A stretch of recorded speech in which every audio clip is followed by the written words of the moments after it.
Apakah kamu pernah mendengar istilah mutasi?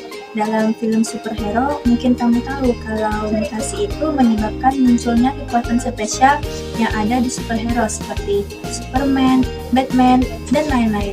Walaupun cerita tersebut fiksi, bukan berarti mutasi itu fiktif ya. Nah, dalam ilmu biologi, mungkin kamu tahu kalau mutasi itu benar-benar terjadi pada makhluk hidup, tapi bukan berarti makhluk itu memiliki kekuatan super. Nah, apa itu mutasi? Ayo kita belajar. Integrasi nilai keislaman yang dijelaskan dalam Quran Surah Al-Fatir yang berbunyi wa minan nasi wadawabbi wal an'ami muhtalifu alwanu. Artinya, dan demikian pula di antara manusia, binatang-binatang melata, dan binatang ternak ada yang bermacam-macam warnanya dan jenisnya. Pada makhluk hidup terdapat persamaan dan perbedaan antara satu individu dengan yang lainnya, mulai dari bentuk ukuran, struktur, warna, dan fungsi tubuh dengan organ-organnya, sehingga dapat dikatakan bahwa di antara makhluk hidup yang menghuni bumi ini tidak ditemukan dua jenis individu yang persis sama. Walaupun berasal dari satu induk, ungkapan Al-Quran di atas sebagai representasi adanya keragaman dan variasi pada makhluk hidup. Variasi yang muncul pada makhluk hidup disebabkan oleh zat yang sangat kecil yang disebut dengan gen. Adapun integrasi nilai keislaman di dalam materi mutasi keuntungan dijelaskan di dalam Quran Surah Nuh ayat 14 sebagai berikut. A'udzubillahi minasyaitonirrajim. Bismillahirrahmanirrahim. Wa qad khalaqakum atwara. Artinya, padahal Dia sesungguhnya telah menciptakan kamu dalam berbagai tingkatan kejadian. Nah, makna ayat tersebut relevan dengan hipotesis seleksi alam dan mutasi genetik, karena kita adalah makhluk yang hidup berasal dari air dan tanah. Berkembang secara gradual bertahap dari bentuk yang sederhana ke bentuk yang lebih kompleks, serta terus mengalami perubahan karena kondisi cuaca, iklim, suhu, dan tempat yang berbeda. Kaitannya dengan penciptaan manusia, para ulama sepakat bahwa Allah di dalam proses penciptaan manusia menjadikannya bertahap secara periodik dan tidak langsung menjadikan manusia yang utuh. Adapun dampak mutasi dalam kehidupan. Mutasi adalah perubahan dalam bentuk, kualitas, atau sifat lain. Dalam kalimat tersebut, dapat kita pahami bahwa mutasi bisa membawa dampak baik dan juga dampak buruk pada satu individu. Mutasi kini banyak dimanfaatkan di berbagai bidang, khususnya di bidang biologi. Salah satu contohnya antara lain pembuatan buah tanpa biji, misalnya semangka tanpa biji. Selain itu, ada pula produksi bibit unggul, pembuatan tanaman hias, dan pembentukan antibiotik juga bisa dilakukan dengan memanfaatkan Apa mutasi. saja sih dampak positif dari mutasi? Yang pertama, sebagai terapi pengobatan kanker. Terapi ini berfungsi menginduksi mutasi pada sel-sel kanker. Agen mutasi tersebut akan menyebabkan sel-sel target berhenti tumbuh karena tidak mampu memperbanyak diri. Yang kedua, produksi antibodi monoklonal. Sel hibridoma merupakan hasil fusi atau pernyataan sel kanker dengan sel limfosit untuk menghasilkan antibodi monoklonal. Penyebab mutasi ini digunakannya sel kanker pada pembuatan sel hibridoma karena sifatnya yang cepat membelah. Sel limfosit digunakan untuk menghasilkan antibodi. Yang ketiga, resistensi penderita siklemia terhadap malaria. Penyebab mutasi memang mengakibatkan seseorang menjadi siklemia. Kondisi ini membuat individu tersebut memiliki bentuk sel darah merah menyerupai bulan sabit.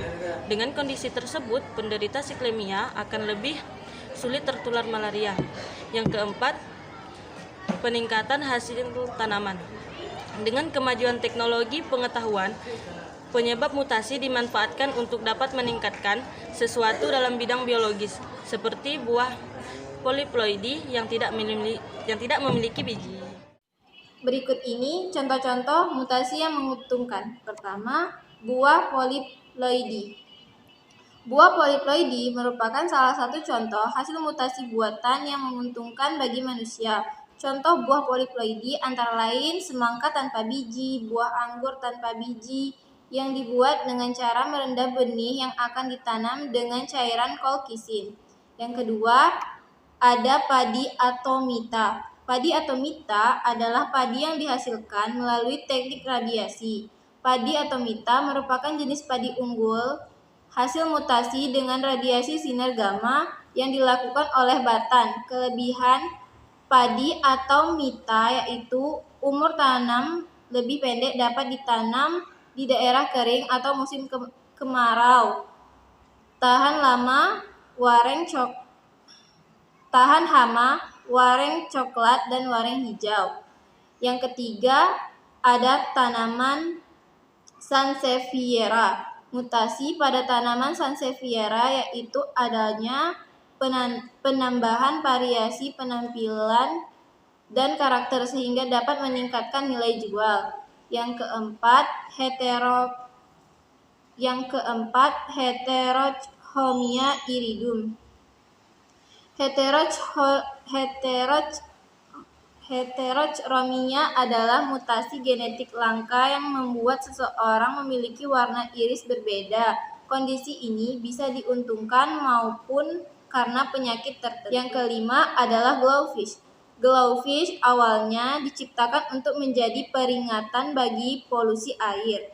Untuk mendapatkan ini, para ilmuwan harus menggunakan gen ikan zebra alami dan dicampur dan digabungkan dengan DNA bioluminescent jellyfish.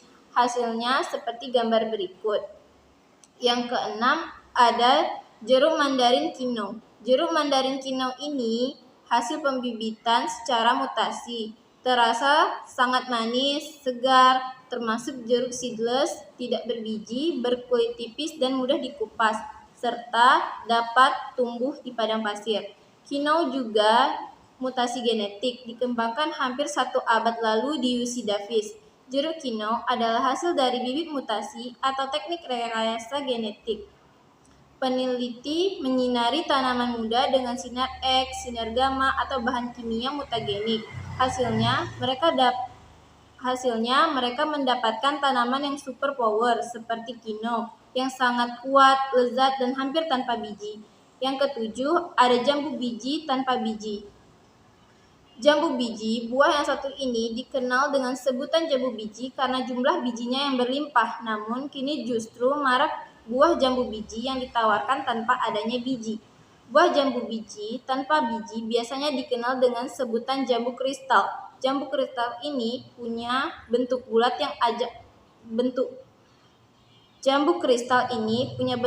yang agak lonjong dengan permukaan yang bergelombang. Warna kulitnya hijau muda dan tampak mengkilap. Daging buah jambu kristal berwarna putih bersih dengan tekstur renyah, agak sedikit lunak. Keunggulan jambu kristal ini terletak pada bagian bijinya yang hanya berjumlah sangat sedikit, bahkan tidak ada sama sekali. Rata-rata biji jambu kristal ini tidak lebih dari 3% dari daging buahnya. Lalu yang terakhir ada bunga aglaonema.